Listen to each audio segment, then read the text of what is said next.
Hello guys, welcome back to our channel.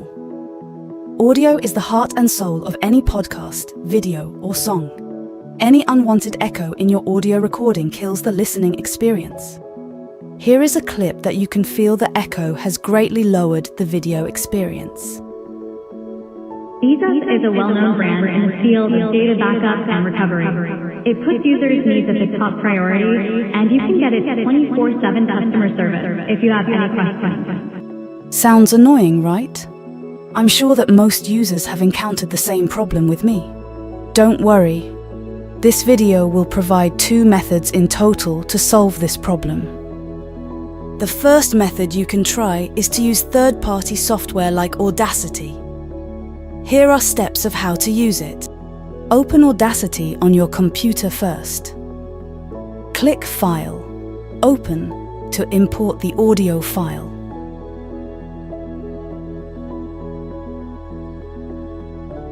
Then, select the audio track.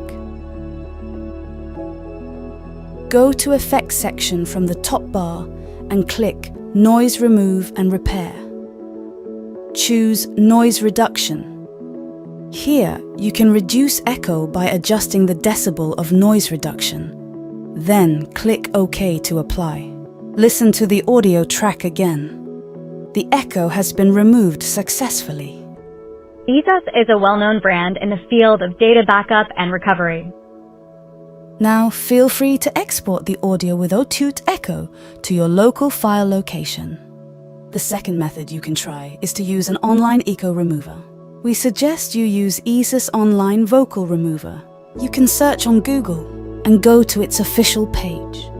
From the left sidebar, you can find its main features, including vocal remove, stem split, noise reduce, find key, and pitch change.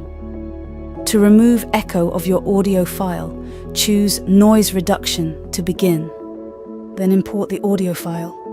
The website will begin to analyze the audio and reduce unnecessary noise with the assistance of AI. You will get 3 tracks in total. Listen to vocal track to make sure the noise has been removed. EaseUS is a well-known brand in the field of data backup and recovery. It puts users' needs at the top priority, and you can get its 24/7 customer service if you have any questions. That's all for today's tutorial. Thanks for your watching. If you have more questions, leave them in the comment section. We will respond as soon as we can.